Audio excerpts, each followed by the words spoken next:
Hola a todos, bienvenidos. En esta oportunidad vamos a aprender sobre el circuito de inversión de marcha o inversión de giro en motores trifásicos. Primero vamos a hablar brevemente de las aplicaciones. ¿Sí?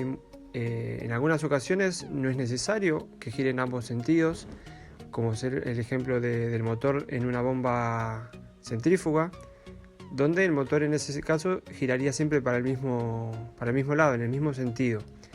Pero muchas aplicaciones, como ser por ejemplo en el ascensor o en alguna cinta transportadora, sea en alguna industria o incluso puede ser incluso lo de un supermercado, que la mayoría de las veces se mueve en un sentido, pero también puede necesitarse que gire en el otro. Pero bueno, más que nada a nivel industrial siempre es necesario que gire en ambos sentidos. Entonces puede ser esas aplicaciones y muchas otras en las cuales se necesite que el motor gire en ambos sentidos.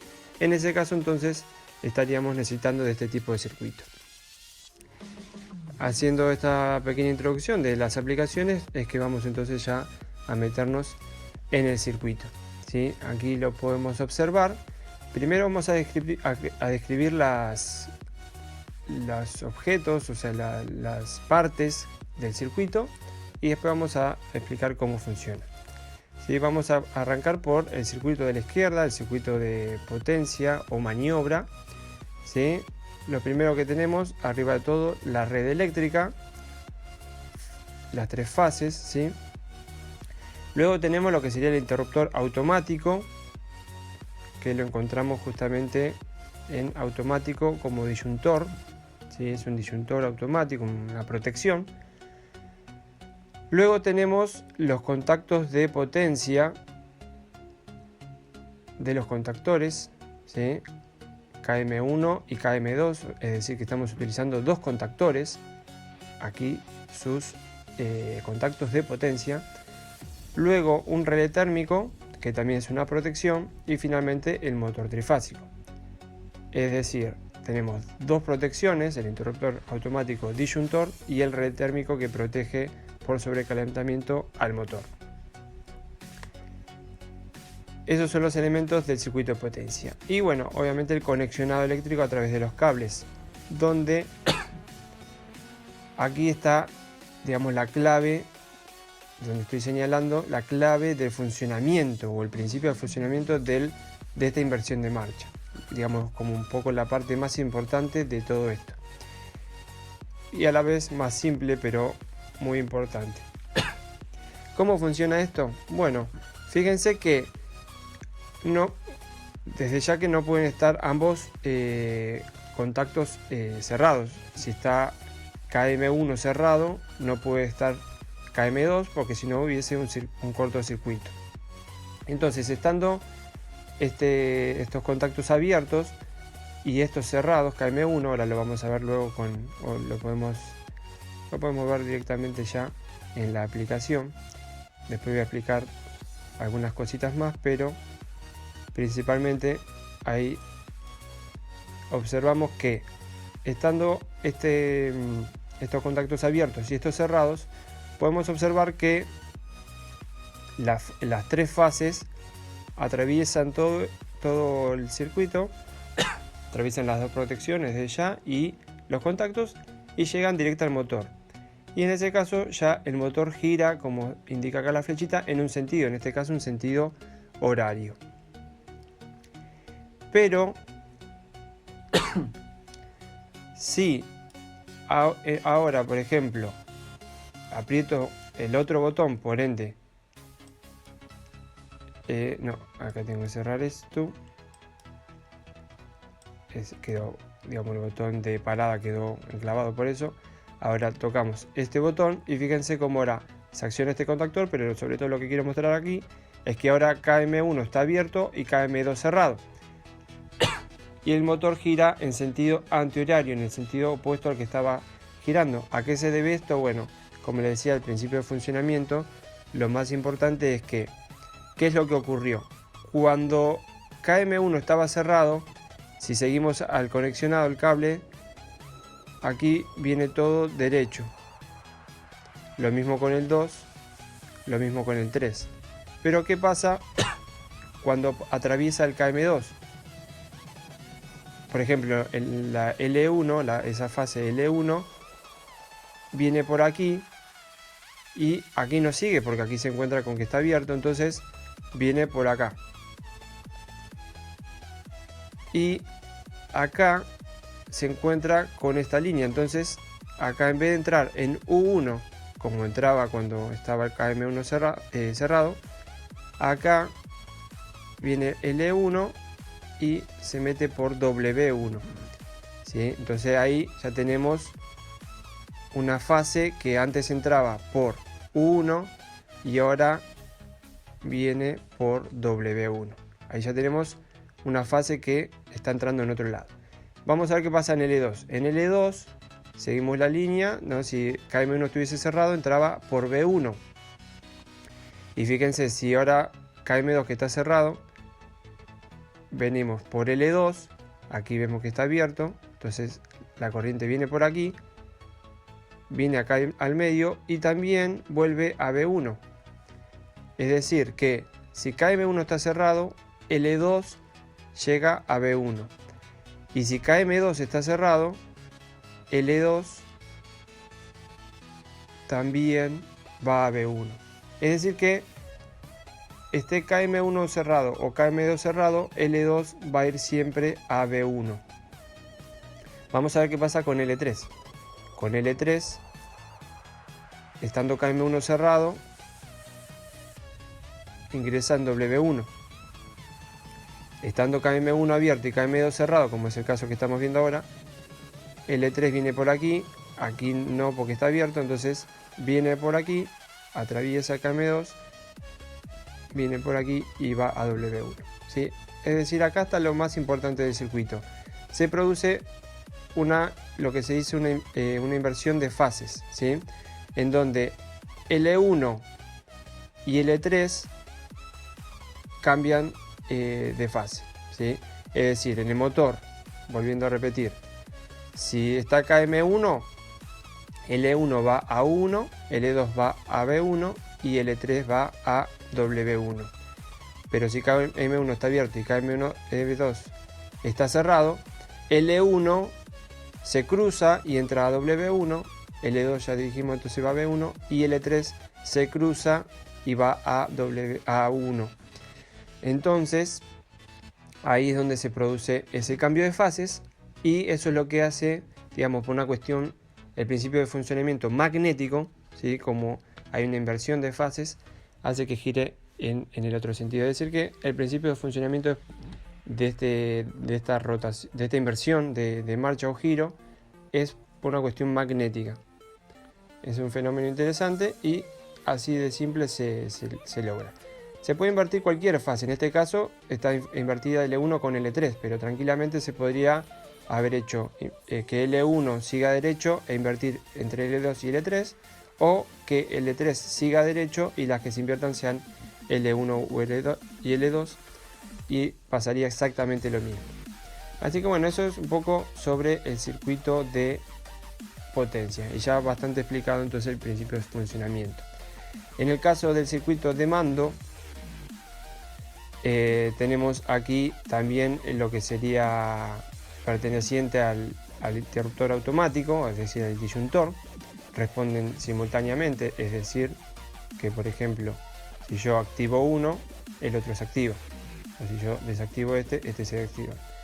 Como responden al mismo nombre, Q, quiere decir que son el mismo. O sea, responden simultáneamente. Luego tenemos el contacto del relé térmico, ¿sí? Es decir, que cuando fíjense, si aprieto aquí se estaría moviendo, ¿sí? Fíjense, ahí se observa cuando aprieto aquí, que aquí se mueve.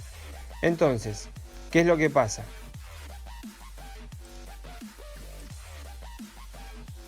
Por ejemplo, el relé térmico debe estar así, debe estar apagado, ¿sí? Y observen, esta luz está apagada. Eso quiere decir que está óptimo, está trabajando bien. Cuando el relé térmico por alguna manera salta, esto cambia de estado y una luz me lo indica. Para eso está esta luz de acá. Cuando esta luz se prende, está indicando que el relé térmico falló, de alguna manera hay un imperfecto en el motor, por lo cual saltó el relé térmico y me lo indica esta luz. Por eso estos contactos de aquí. En condiciones normales esto debería ser así y la luz estará apagada. Entonces, repitiendo, arrancamos con las protecciones, la protección del disyuntor automático y del contacto del relé térmico. Y luego el circuito en sí, digamos, primero protecciones, luego el circuito en sí. Comenzamos con un botón de parada, ¿sí? Que ahora vamos a ver qué función cumple, pero obviamente que es la de parada, pero vamos a ir viendo. Luego un botón S1, que es para que el motor gire en un sentido, y un botón S2 para que el motor gire en el sentido opuesto. Luego los contactos auxiliares, normalmente abiertos, 1314 de KM1 y 1314 de KM2. Eso es para el enclavamiento mecánico o retención de señal. Luego aquí hay unos nuevos contactos, que, digamos, nuevos porque no lo hemos visto aún, pero son normalmente cerrados, son también contactos auxiliares, normalmente cerrados en este caso, como se ve. Y fíjense que están cruzados. ¿Sí? ¿Qué significa cruzados? O sea, acá estamos hablando de KM1 y acá la bobina de KM1, pero acá tenemos a KM2. Y acá tenemos el contacto de KM2 y la bobina de KM2 y aquí de KM1. El contacto normalmente cerrado de KM1. ¿Por qué es esto? Porque esto lo que evita es un cortocircuito, o mejor dicho, evita que el contacto opuesto esté encendido simultáneamente, evitando el cortocircuito aquí. Esto, para entenderlo mejor, lo vamos a ver. Fíjense, cuando aprieto S1, aquí está accionado KM1 y el motor girando en un sentido. Sí, y fíjense aquí la clave. Al estar excitada la bobina de KM1, este contacto se abre. Entonces, si yo aprieto S1, no se excitaría la bobina de KM2, porque justamente está cerrado. Sí, y ahí es donde toma sentido el botón de parada. No solo para parar, sino para permitirme habilitar el contacto del otro lado, o sea, para girar en sentido antihorario. Es decir, vuelvo a apretar S1, entonces ahí se excita KM1 y gira en un sentido.